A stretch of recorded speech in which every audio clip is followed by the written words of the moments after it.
La parole de Dieu est un trésor inestimable. Ne laisse pas ta Bible fermée. Oh non, non. Lis-la, médite-la, nourris-toi. Lis-la, médite-la, nourris-toi. Bonjour. Lorsque Jésus apparaît à ses 3 disciples, brillants comme le soleil, les vêtements blancs comme la lumière, c'est pour leur montrer à l'avance ce à quoi il ressemblera après sa résurrection et à quoi eux aussi ressembleront un jour. Ils seront complètement lumineux de la grandeur de l'amour de Dieu, et ce grâce à Jésus. Alors je vous relis cet épisode, c'est dans l'évangile de Marc au chapitre 9. Jésus prit avec lui Pierre, Jacques et Jean, et il les conduisit sur une haute montagne où ils se trouvèrent seuls. Il changea d'aspect devant leurs yeux. Ses vêtements devinrent d'un blanc si brillant que personne sur toute la terre ne pourrait les blanchir à ce point. Soudain, les 3 disciples virent Élie et Moïse qui parlaient avec Jésus. Pierre dit alors à Jésus, « Maître, il est bon que nous soyons ici. Nous allons dresser 3 tentes, une pour toi, une pour Moïse et une pour Élie. » En fait, il ne savait pas que dire, car ses 2 compagnons et lui-même étaient très effrayés. Un nuage survint et les couvrit de son ombre, et du nuage, une voix se fit entendre. « Celui-ci est mon fils bien-aimé, écoutez-le. » Aussitôt les disciples regardèrent autour d'eux, mais ils ne virent plus personne. Jésus seul était avec eux. Tandis qu'ils descendaient de la montagne, Jésus leur recommanda de ne raconter à personne ce qu'ils avaient vu, jusqu'à ce que le Fils de l'homme, leur dit-il, se relève d'entre les morts. Ils retinrent cette recommandation, mais ils se demandaient entre eux, qu'est-ce que ça veut dire que se relever d'entre les morts? Voilà, mes amis, ce n'est pas pour rien que l'Évangile nous dit que Jésus fut littéralement transfiguré sur une haute montagne.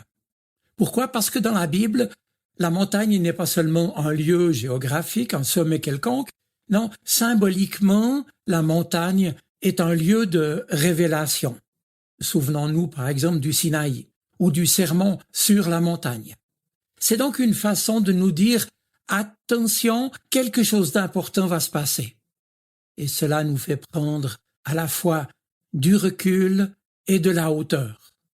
En d'autres mots, le sens de ce que nous vivons avec Dieu ne peut vraiment se comprendre qu'en adoptant une telle attitude qui nous évite d'en rester au niveau superficiel.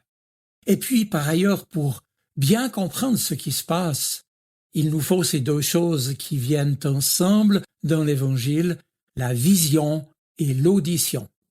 Oui, parce que les 2 vont toujours ensemble.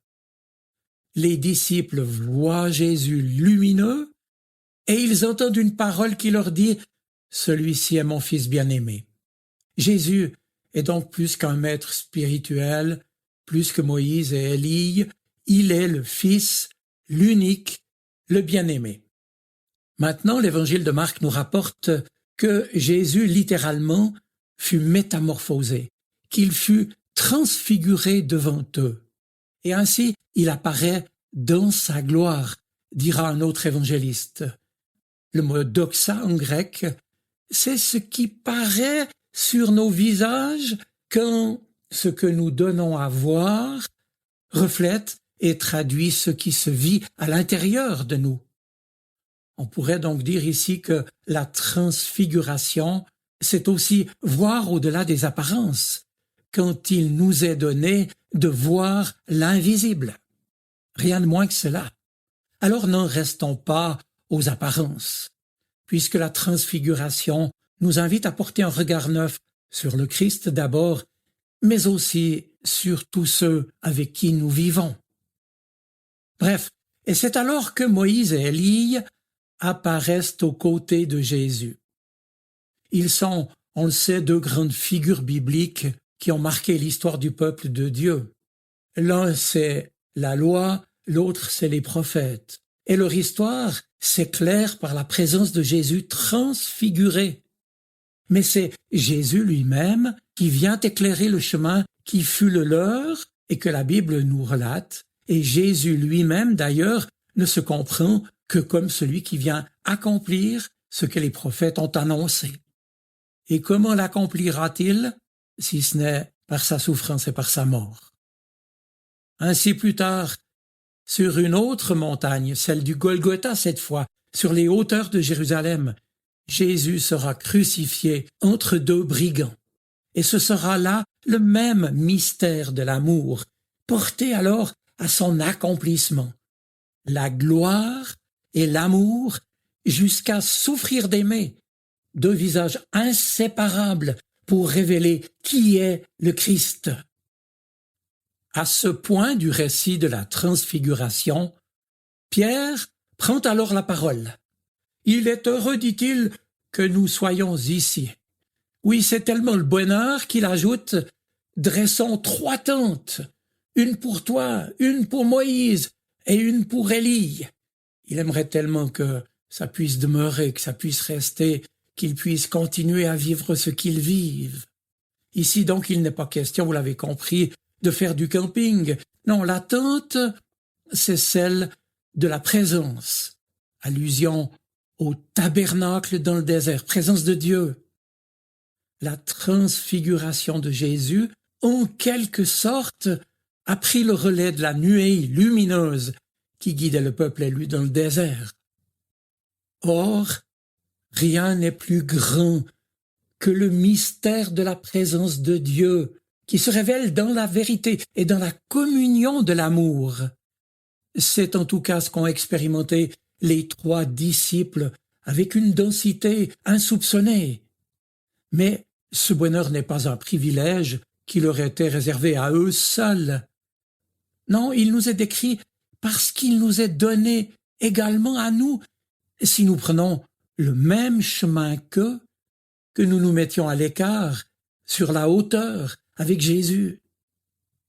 Et puis survint la nuée, un épais nuage, avec la voix du Père qui se fait entendre. « Celui-ci est mon Fils bien-aimé, écoutez-le. » Alors 2 précisions s'imposent ici.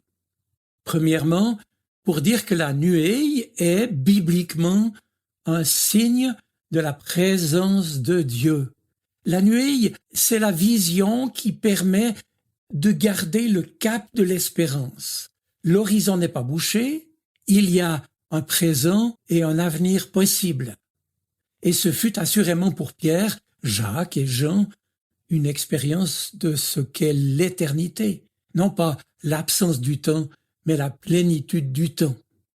Et puis, seconde précision, la voix, ici, n'est évidemment pas celle que nos oreilles peuvent entendre, mais il s'agit de cette voix intérieure qui monte des profondeurs du cœur. C'est la voix de Dieu qui s'exprime dans toutes les langues parce qu'elle dit ce que le cœur peut entendre et ce que la foi peut faire comprendre. Être chrétien, disciple de Jésus, c'est donc faire ce qu'il faut pour être attentif, réceptif et sur la bonne fréquence qui seule nous permet d'ajuster nos cœurs au diapason de ce que Dieu veut nous dire. Et cela même en ces temps de crise qui nous affectent tous. Et puis vient le moment de quitter le sommet et de redescendre dans la plaine. La consigne de silence que Jésus adresse aux siens n'a pas pour but de les faire taire, mais c'est une façon de nous dire que ce qu'ils ont vécu, que cette expérience fut tellement intense que seule la résurrection de Jésus-Christ leur permettra de comprendre ce qu'ils ont vécu et dont nous sommes, nous aussi aujourd'hui, les heureux bénéficiaires. car Dieu nous accompagne, nous aussi, sur nos chemins de vie. Et en attendant, les disciples sont avec Jésus, sur qui ils peuvent compter et sur qui ils peuvent s'appuyer pour guider leur vie. En fait, ce que Pierre, Jacques et Jean devront surtout garder, c'est que Dieu lui-même a confirmé son Fils qui vient de leur annoncer sa souffrance et sa mort. Maintenant, et quoi qu'il puisse arriver, ils sont avec Jésus, le Fils bien-aimé, et ils ont avec lui tout ce qu'il faut pour continuer, même s'ils ne voient pas encore le chemin qui s'ouvre à eux. Car ce que les disciples voient maintenant, en descendant de la montagne, en rejoignant la plaine, c'est, je cite, Jésus seul. Et ce qui leur est demandé, c'est donc le silence, parce que Jésus veut éviter tout malentendu et ne pas laisser croire que lui ne mourra pas, comme Moïse et Élie. Ce ne sera donc que plus tard que les disciples pourront témoigner de Jésus mort et ressuscité, quand ils comprendront enfin ce que cela veut dire que de donner sa vie et de mourir. Mes amis, fort heureusement, il nous arrive à nous aussi de connaître des moments de plénitude et de joie spirituelle, même si après tout retombe assez vite dans le concret de nos journées. Ces moments, gardons-nous de les oublier. Ces moments sont déjà une transfiguration. C'est en tout cas ce à quoi chacun de nous sommes appelés, à savoir accueillir en nous cette lumière et en rayonner. Et pour ce faire, mon ami, toi qui m'écoutes, le seul conseil que je puis te donner, c'est mets le Christ dans ta vie, place en lui ta confiance, et tu ne seras pas déçu, car c'est uniquement ainsi que notre relation avec lui peut grandir. Notre foi nous immerge alors dans son amour qui nous donne sécurité, force, espérance. C'est vrai qu'en apparence, rien ne semble changer. Mais au plus profond de nous, lorsque Dieu est là, dans notre cœur, son esprit peut produire en nous et au travers de nous ses fruits, tels la joie, la paix, la douceur, la tendresse, le courage, et puis j'en passe.